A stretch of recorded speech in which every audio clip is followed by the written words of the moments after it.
So it will have missed the wonderful discussion that happened just before we restarted. I believe I'm going to just hand over to Miriam for the panel discussion, but if that was not the plan, please let me know and I'll just come back in. So Miriam, over to you. Now, Jentel did an excellent job with her planning. You see, we have a whole timetable, and that's exactly what we're up for next. And of course, everyone is a bit tired now because we had a really long, interesting day. So we wanted to make it a bit more interactive and just see what you all have learned today. So we have a few statements, and then we would like to hear the panel discussion or maybe panel dialogue about what the panelists are thinking about this statement. But first, we will put them in the chat.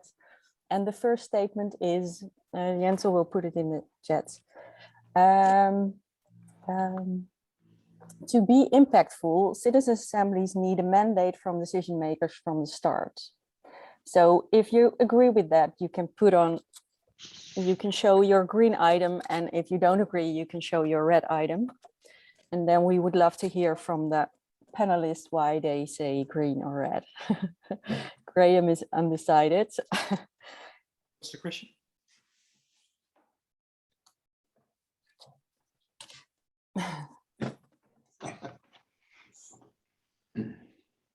So it's a bit 50-50, I think. I think more green than red. Yeah. Some people are not sure. So Roman, you put up the green one. So I'm curious. Yeah, for me, the question is, what is a mandate? And that's why I said you need some kind of mandate. It must not be organized by the state. It must not be financed there, but it must be in connection and cooperation with. That is for me a mandate. That can also be an informal one, but to do it completely not in contact with the ones who should then be recommended and advised, it will not work. So it's easy to create a cool process. It's even more difficult to bring it into connection with politics. I think that is the challenge for the future. Harm, I see you agree with Roman in that context because you Yes, first showed the red one. Yeah. Yeah, this interpretation of a mandate, I fully agree. If there is the first 12 G1000s, we organized without this, what we call ownership or co-ownership of government. And what we experienced was, to our great dissatisfaction, is that the results were not in any way taken over or translated in political decision-making. So we sought for a solution, and the solution was bringing government officials in the organization and making them co-owner. And of course, we have to make provisions to guard our independence. So there we have learned much lessons as well. But without today, we tell to initiators, if government is not co-owner of your process, don't start with it because it's no use. You won't get what you expect to get out of it.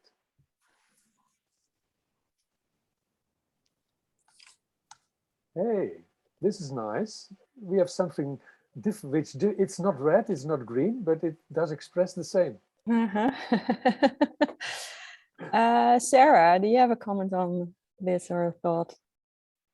Or not to add, I just agree with everything that's been said. I think people have tried to do it, and they think that because maybe there's a representative sample of people, government will listen, but it just doesn't work like that.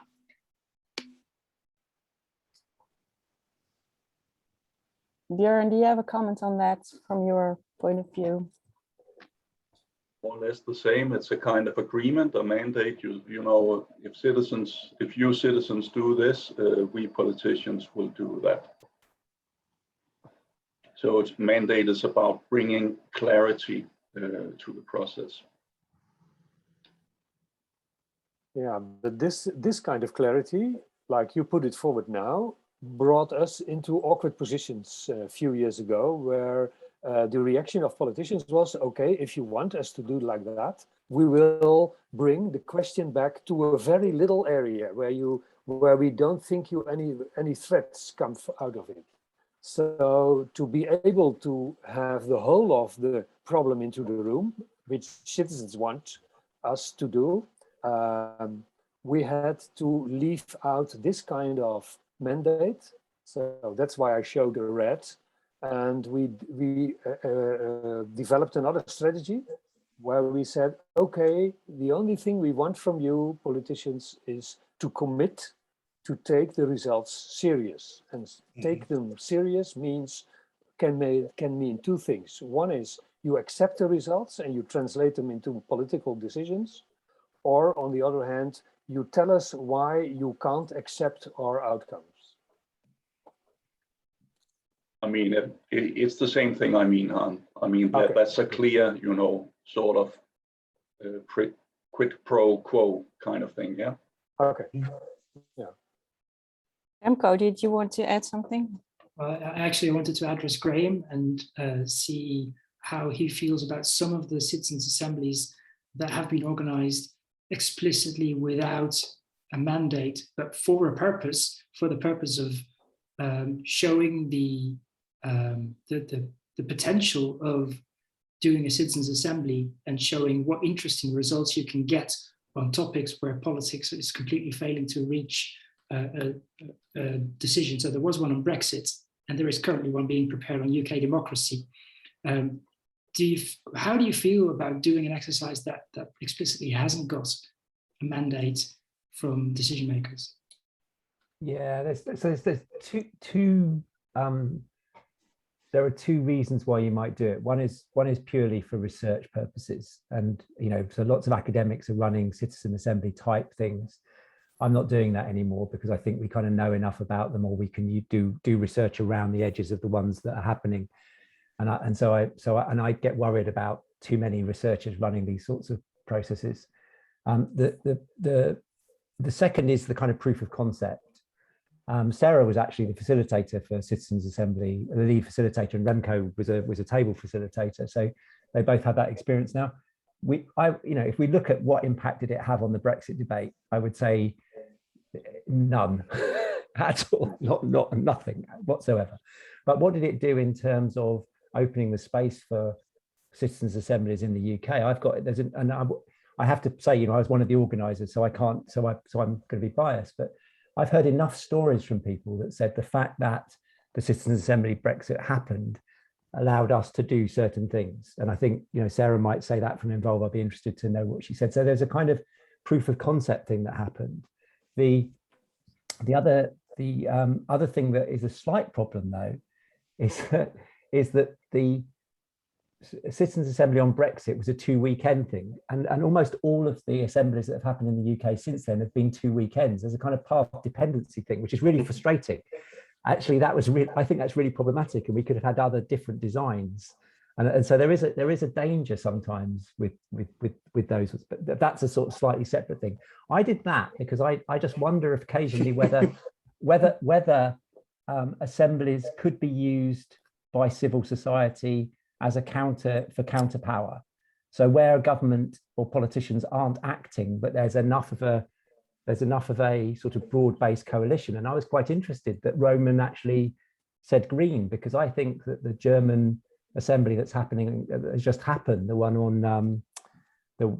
on climate crisis, is actually could be really significant, but was not set up by government, was actually set up by a broad base of citizen organizations to try and affect German debate. Now that strikes me as using the model in a different way. Sarah, you wanted to respond to that, and then I'll go to Roman. I think Roman's going to address that last point, so I think Roman first, and then I'll. Okay. Yeah, Graham, thank you that you mentioned the climate assembly in Germany, but we wouldn't have started it without the at least non-official promise of very high-ranking Green politicians that they would take account the results in the upcoming coalition and government treaties. Yeah. Yeah, and that was not made public because they don't want it. Of course not. And now it's not. It's like semi-public here. So, but without the at least readiness to take into account what's coming up, we wouldn't have done that. So. Sarah. Yeah. Okay. Yeah. So I wanted to just add a very concrete example to Graham's point about the Brexit process. So I think impact on decision making about you have to have the mandate. I think all of us agree about that. To raise the profile of citizens' assemblies is a thing to do. You don't necessarily have to have it. So after the Citizens' Assembly on Brexit, we got contacted by the clerk of committees, so the chief clerk of the committees in the House of Commons, asking if he could meet us to talk about how we did the Brexit Assembly.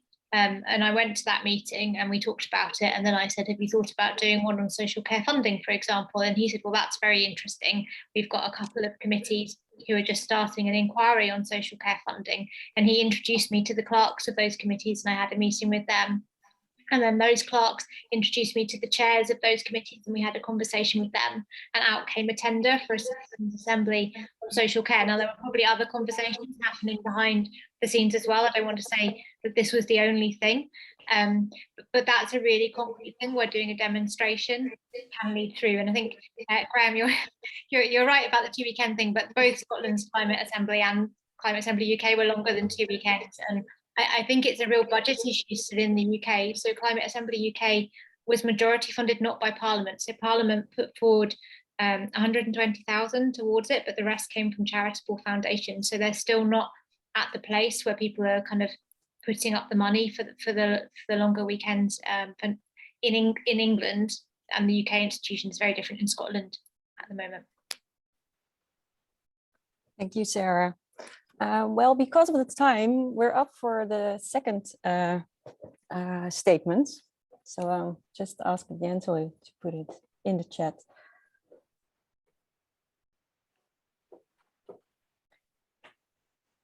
Well, to be impactful, citizens' assemblies need to bring together not just citizens, but stakeholders such as politicians and employees too, like the whole system in the room. There were some breakout rooms where I heard that comment. What is an employee? Employer.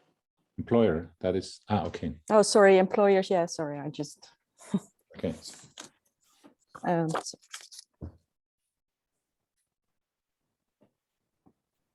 there's a lot of green. Björn doesn't decide.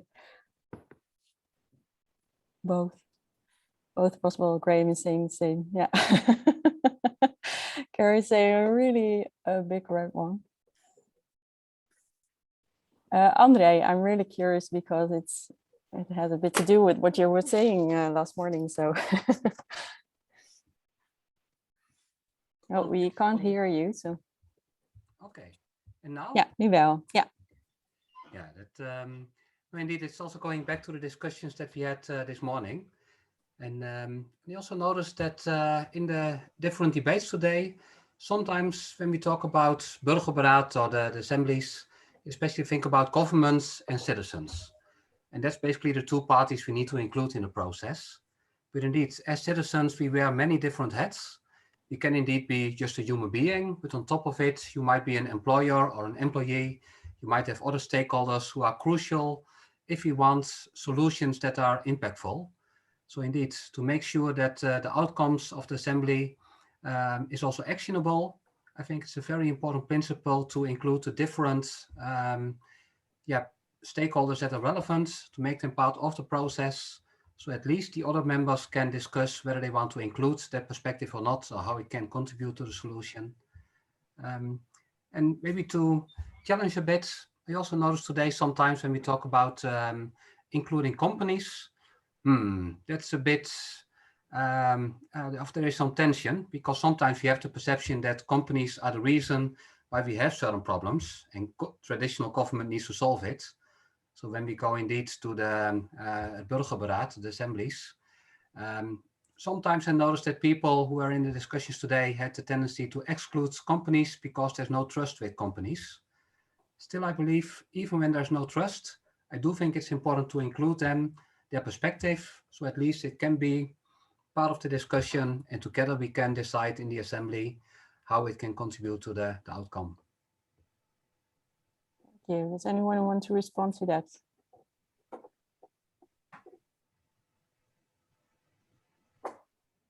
Graham, maybe because you were in undecided.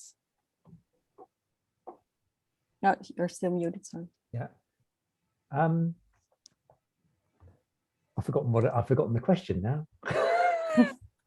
Yeah. About the should that be the whole no, system in the room? Yeah. So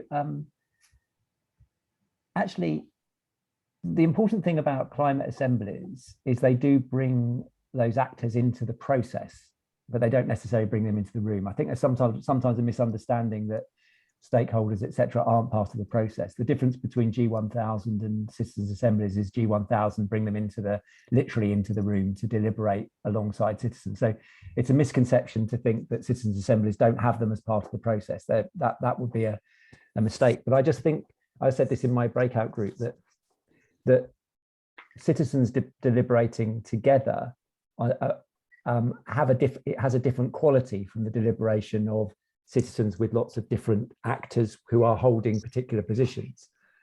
I'm not saying one is better than the other, they're different. And we just need to recognize that they're different and think about why we would want one rather than the other at particular points in time. That would be my take. Thank you. Is there another panelist who wants to react to this? Harm? Yes, I think it's important also to keep in mind what you're after. So a lot of citizens' assemblies are organized by governments because they want to have something, they want to know. They want the citizens panel or the citizens' assembly to come with a decision or an outcome which they can further process in their decision making. So if you want to do that, I can imagine that you make a distinction between a citizens' assembly with only sorted citizens or otherwise. But if you are after making a transition in the community you are part of, or where the problem is, then the only way to get things moving is to have the whole of the system in the room. I have always a simple example. I use a simple example because lots of you have been in charge of a smaller or bigger project team. And if you start off a project, I have done that, made that mistake myself, so I know all about it.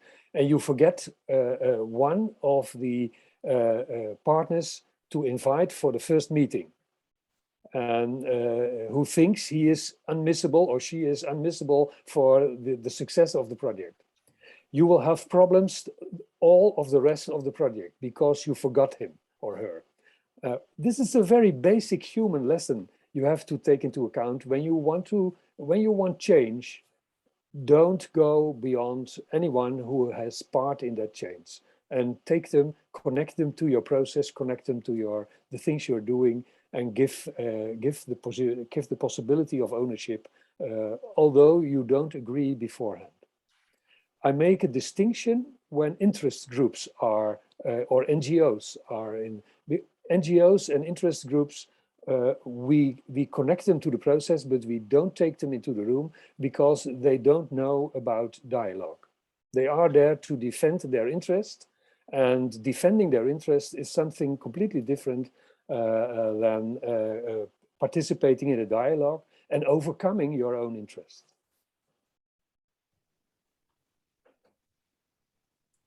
Is there anyone else from the panelists who wants to respond to that? Otherwise, I will ask Nico, do you have a question to one of the panelists, or do you want to add something to that? I would like to add to this. The thing is, if you include the politicians and the employers in the conversation, one thing that made a real impact on me on my first G1000 was we had all different groups there, and then we started and Harm was asking who is a politician, who's an employer. And then he asked the last question. He said, who is a citizen? And then everybody responded. And with that, you get inclusivity, right word, don't know. Plus you get the expertise from those who aren't just citizens, but also politicians and employers. And that adds to the discussion, makes it a better discussion. So that's why I should include them always. Thanks, Nico. Roman, you wanted to respond? Just a short remark. We decided to invite the politicians to the process, not in the beginning, but after half of the process, like in the last third. Because in the beginning, it is too overwhelming for the citizens because they all have clear positions. But after the half, the citizens are at least at the same level, or even they know more about it. So it changes also the politicians because then they are meeting on an eye level, and politicians really suddenly change their normal attitude to communicate. Like they came in and they felt something is different. There is like a consensus dialogue type, and they start communicating differently. Like normally they are competitors, and then they said, yes, the conservatives, like the guy from the left-wing party said, I agree on that. And so they really talk different. And that was totally astonishing how that cultural change also was transferred into the politicians. That was interesting. Yeah. And for them, a totally strong personal experience, because I think most parliamentarians really suffer how the communication level, how bad the communication level in the parliament is. They really don't like that. But that's another thing, how the parliamentarian system should be changed. Like, what could we learn about from citizens' assemblies for parliamentarian reforms? There could be lots of principle transferred. Thank you, Roman. Eva, you have a comment. Yeah, perhaps I just understood, I misunderstood perhaps, but I don't quite understand Harm's remark that an NGO would not be able to have a proper dialogue, but a company would. I dare to challenge that, but perhaps I misunderstood that remark, and I think companies and employers are as much biased or definitely have their own agenda, just as NGOs have. So I think that companies and employers should play a vital role, but not in the room, but as experts or just as entities you can ask questions to or ask for their perspectives. But I really don't think they should be part of the deliberation. It's called a citizens' assembly, and as soon as you are, anybody can be selected by lot. So perhaps the CEO of Shell is selected by lot, but if he's not, I don't think he has or she has should be in the deliberation. But that's just, but again, perhaps I misunderstood, but I would be interested to know why an NGO would be less qualified to have a deliberation than a company. Thanks, Eva. Harm, you have a response? Yes, well, we don't, as you could see or hear, we don't use the word company.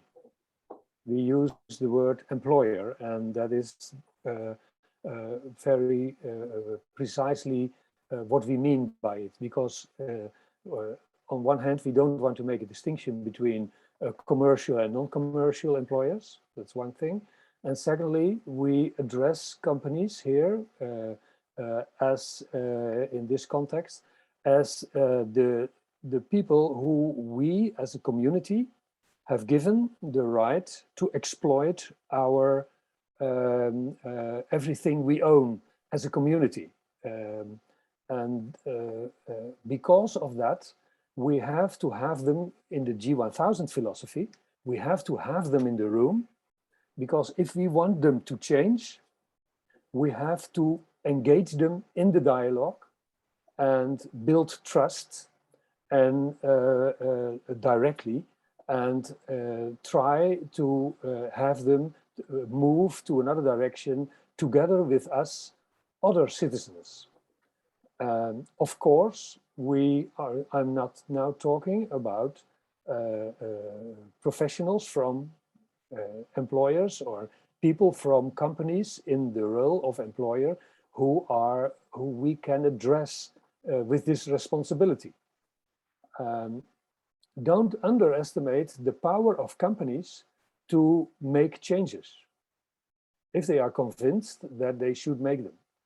So they are a very big changing force. If you are like Extinction Rebellion is, wants change of the system, well, you can't do it without government, but you also can't make the change without companies. No, but you don't invite Extinction Rebellion because it's not even an NGO, but you would. Sorry. But you just said we don't invite NGOs to be part of the deliberation because they are not able to have a deliberation. I make a distinction. No, I have to be more precise. NGOs in their role of interest group. This is purely based on experience. So of course we have done that, and we have seen that employers are willing to move and to connect to the goal, and we also have seen that interest groups just repeat their interest and that's it. So we have seen it happen in the room that interest groups have problems with the dialogue, and indeed there is a difference. And why that is, well, I strongly urge the scientists in the room to do further science into that subject.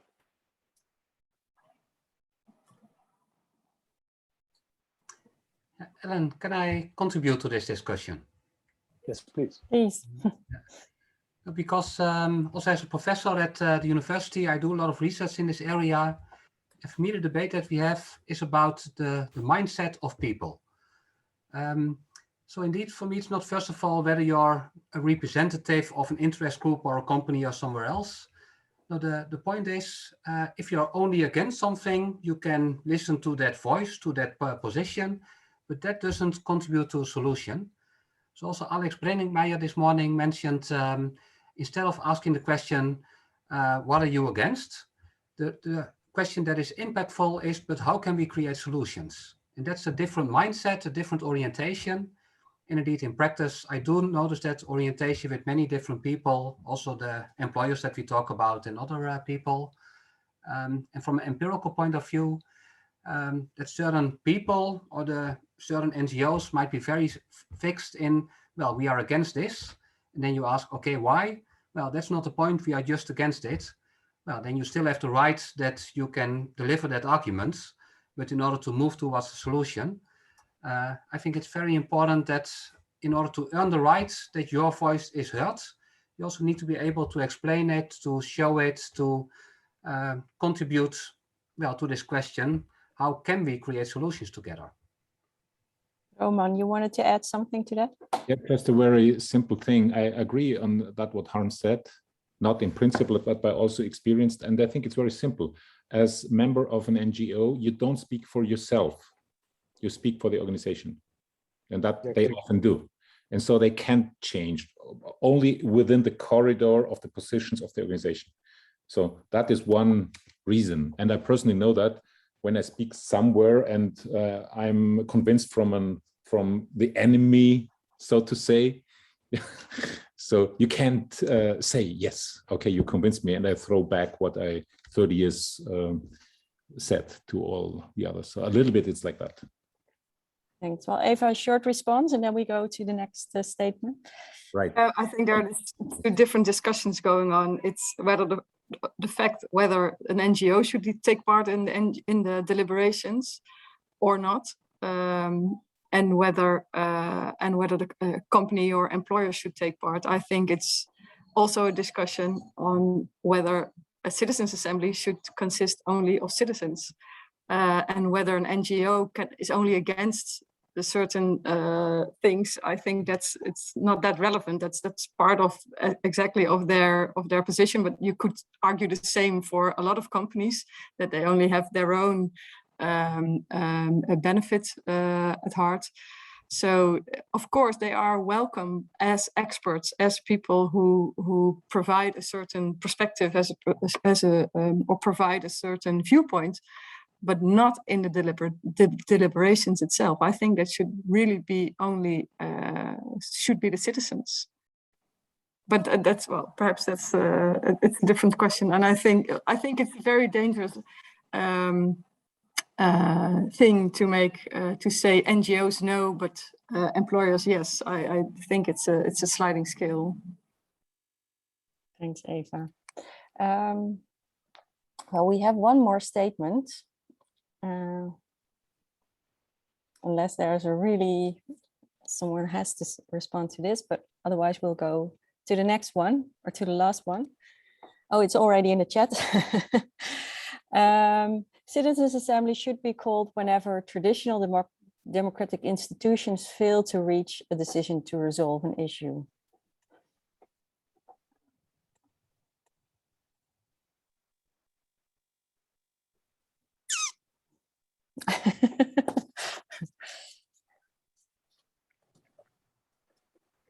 See a lot of green. It's quite interesting. Raymond's undecided. Well, within the panelists, let's see. I see Andre has you had a really green one, and Björn had a red one. So that's might be quite interesting to hear from you. So Andre, you first. Indeed, and for me, it's also going back to the regulatory gap that we discussed this morning. So as long as we have problems that can be dealt with traditional democratic institutions, we can move on, and we don't have to delay the process or find other ways how to do it. So I think still for certain questions, societal questions, the traditional democratic institutions work. But as soon as due to polarization or globalization, they cannot solve it anymore, that's indeed where you have this regulatory gap that creates a vacuum. And as people, we still want solutions. And that's indeed when I think we should move to alternative forms of deliberation, and having the Citizens' Assembly as a very important one within it.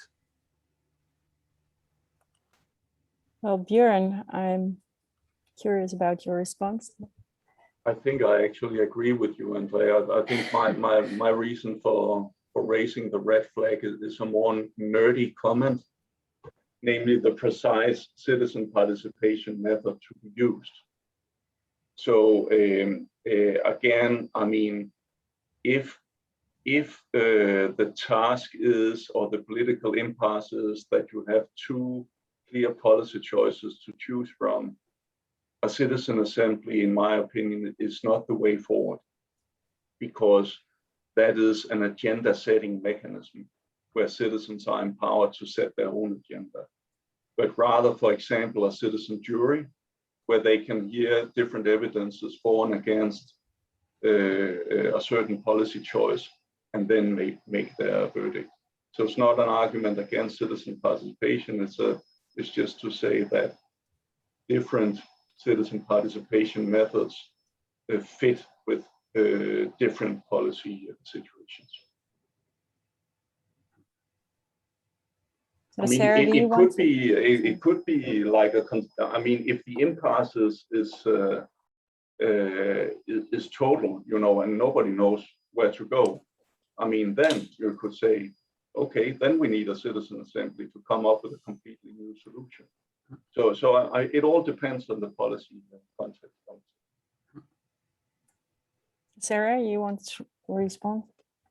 I think I do disagree. Again, it's quite nerdy points. I agree with Bjorn's point. I would expand it further. So, you know, if a policy area particularly affects a certain section of the population, so for example, if it's policy on knife crime, I wouldn't run a citizens' assembly on that. I'd want to work with people directly affected by the issue, and it wouldn't be a suitable method. I'm a slightly semi-serious point is I would see that institutions are failing on so many issues. It would be so many citizens' assemblies all at once that I'm not actually sure it's feasible.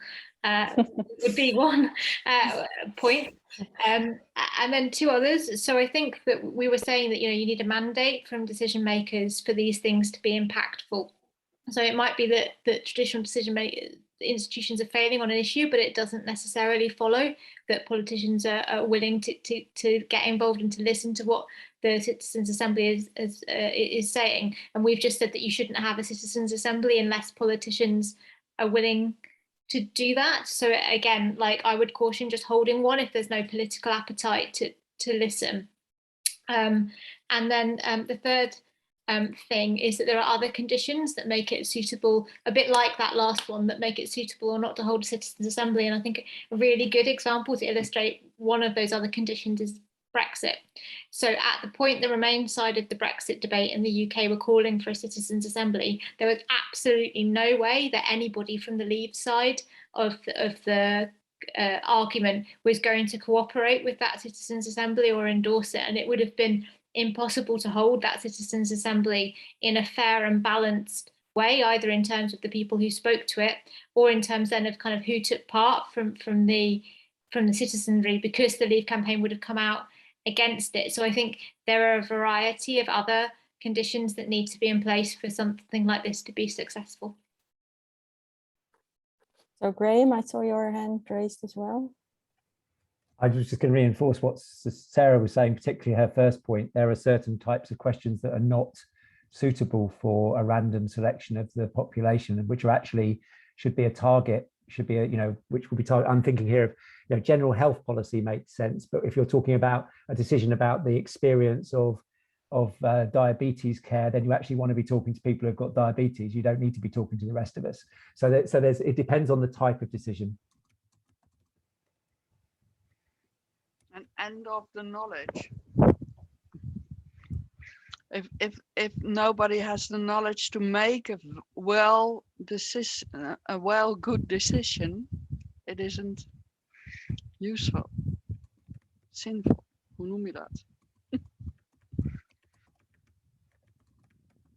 Well, I think a citizens' assembly is meant to collect all the knowledge that is at hand in the community. So this is one of the big advantages of a citizens' assembly. And the bigger you make him, the better it works. There is a lot of knowledge in our communities. And while we are much more educated than earlier on, a lot of expertise is already within the sorted group present without any further feeding from outside. I know, and that's one of the conditions where you work from. But if you have a very large community, you can't, I'm sorry, I'm not used to speaking English. You can't manage the knowledge and the level of knowledge that is necessary to make good decisions. I'm not sure I understand what you mean, because in our practice, we don't have to manage that. Participants do that themselves. Yeah, but you have to make him available and understandable, and you have to check if it's understood, I think. No. We don't do it. Well, within the G1000 practice, we don't do anything of that. We just fly in any knowledge or resources participants want to have. And they decide themselves about what they want to have and which quality they want to have. Okay, I don't want to have a discussion with you because I'm No. fully understood your manner of working with people, and I fully agree that it works. But to emphasize that some of the questions are not suited for this kind of manner of coping with them. If you have a very, very large community like the Brexit, I think most of the people didn't understood the consequence of a Brexit. And that knowledge is not common. It's not even independent, this knowledge. It's opinions, it's politics. There's no independent knowledge about the Brexit. So how can you make that available for people when they want that knowledge? Graham, you want to respond? Yeah, and Sarah probably was dying to dive in as well. Okay. Sorry, That's okay. No, so on the Brexit Assembly, because we had people with very different views about what the economic implications of this were, with different emphasis, and this was presented to citizens, and what the effect would be in terms of employment and things like this. We would purposely make sure that we had people offering different opinions on that and explaining. And at one point we had to explain that this position is only held by 5 or 10% of economists. You know, so we did. I think we did a pretty good job of being able to show the range of views. And what that did to people was that what we saw, and I think Sarah will say, is a lot of urban myths, a lot of things that were being said about the effect of Brexit, positive or negative, actually were dissipated. And people were talking, I mean, people still disagreed with each other, but they were talking at a much more knowledgeable level of, you know, so there are certain things where knowledge is necessary, and then there are certain things where it becomes opinion. But you can create a process where you have very different knowledge claims being made, I think. To be honest, actually, you wanted to add something to that. That's what assemblies always do. They have various different views on what the right way.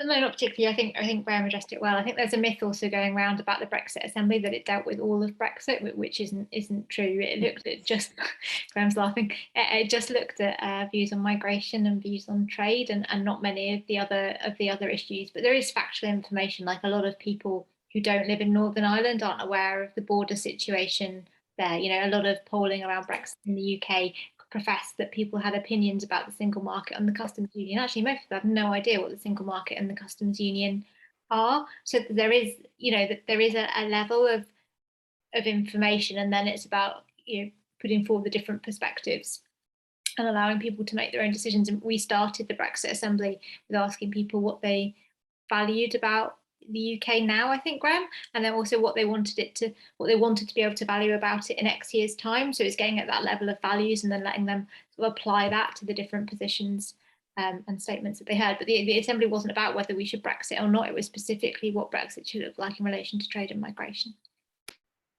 Thank you, Sarah. Remco, you wanted to add something? I thought somebody else had their hand up too, but yeah, happy to get in. And because Sarah just mentioned the topic of migration that was important in that Brexit Assembly, and that was discussed in detail by people. I'm wondering how panelists see that as a topic in terms of having a citizens' deliberation about it. When you ask people who have citizen status to come up with things that will have a potential consequence on fellow humans who don't have citizen status, and how that sits with the principle of not about us without us, if you see what I mean. So because migration policy is a hot potato in most countries and is something that politicians are really struggling with, at the same time, if you put it to citizens, you create a situation that is perhaps not very healthy either. So would the balance be, you shouldn't do this for certain reasons, or would the balance be, you should actually try this because it might show that people are actually much more open and able to think about the rights of others who aren't citizens than we would expect them to be. Very interested to hear any perspectives on that. Björn? Yeah, I don't have a solution, but I would want to expand the challenge, because back in 2015, when under the Paris Agreement negotiations, we did a worldwide views process. It's called it's a global citizen consultation, and I had discussions with some of the negotiators about introducing a text in the decision about supporting citizen participation in the context of global negotiations.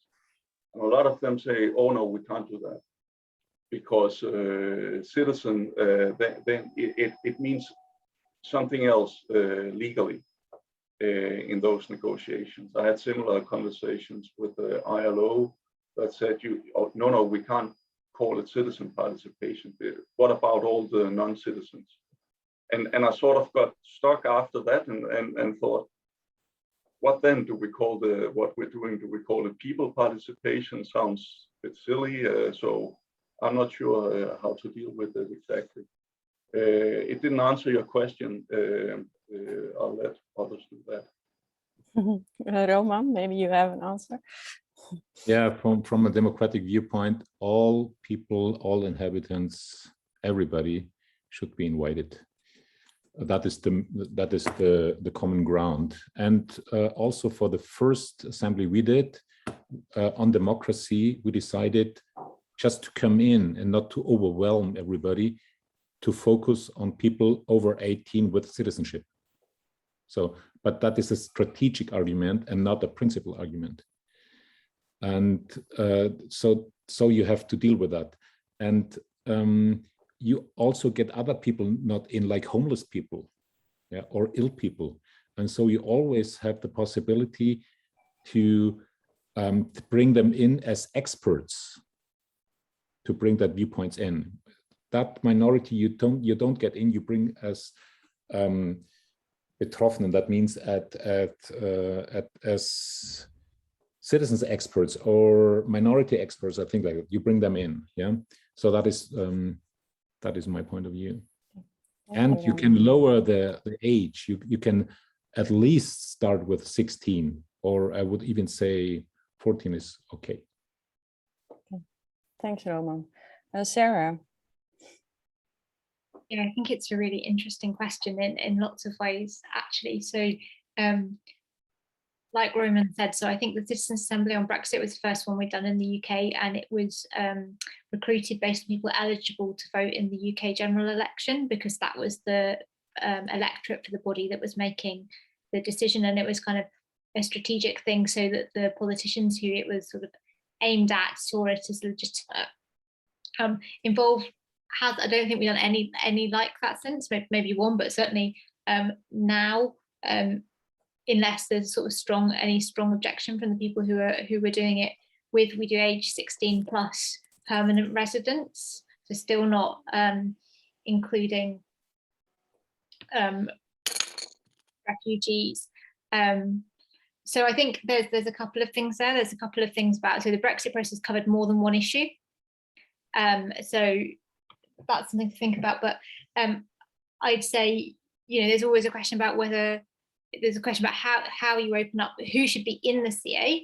And I think there is legitimate points to say in that sort of process, you'd want to change your recruitment criteria to include people, to include refugees, to include people who aren't permanent residents, the strategic questions around that. But on principle, I think that's right. There's also a question about whether a Citizens' Assembly by itself is the right process. So certainly kind of, I think probably the majority view involved is that, which I would share, is that the Citizens' Assemblies are very good at representing a wide range of people, but they don't, not everybody can take part in a Citizens' Assembly still, be it to severe learning disabilities or anything else.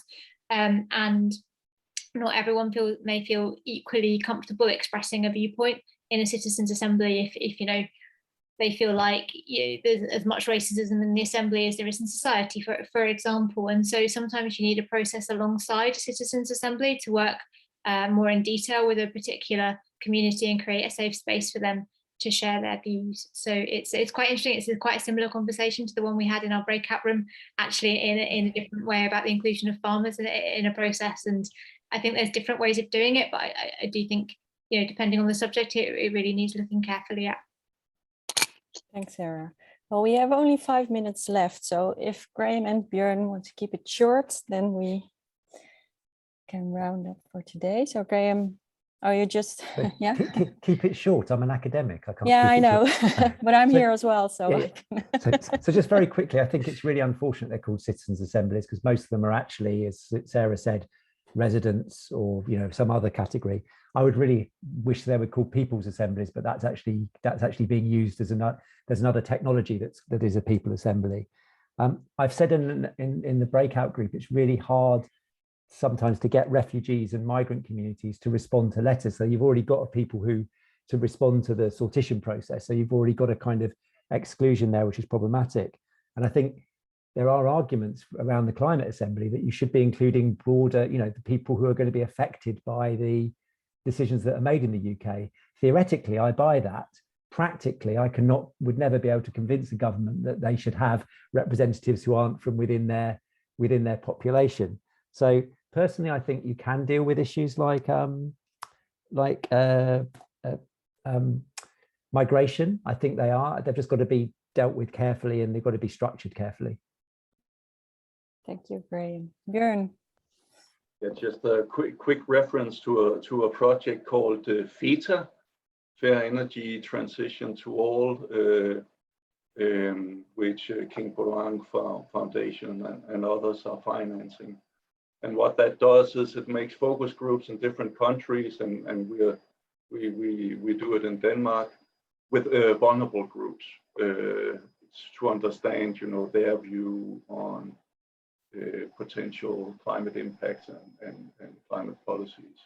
And I'm not sure, but I do think that migrant, non-resident migrant communities are part of that. We had trouble reaching those vulnerable groups because nobody wanted to be called vulnerable. So we had to stop doing that in order to get to those. Thanks, Björn. Right. Well, it's 2 minutes to 5, so we have to wrap up. And first of all, I want to thank all our speakers of the day. So that's Björn, Sarah, Harm, André, Graham. Björn, did I already mention you? I'm sorry, I just thought I will check all the boxes. Roman, thank you so much for your contribution today. And it was really good. Some of you I've met for the first time, and some of you I've already met a few times. And of course, I want to thank all the participants today, who, especially the ones who kept it up all day, because it was a really long day just by Zoom, but it was so nice to meet you all. And hopefully next year we will do it in person. And so thank you all. Is there anyone who has want to have the last say? If you are going to do it in person, can you invite us again? Yeah, of course, we will. We'll take our chances, Graham, when it comes to that. So everybody, good time. Thanks for being here, and thanks for inspiring us. And have a safe trip home. Thank you all. Bye.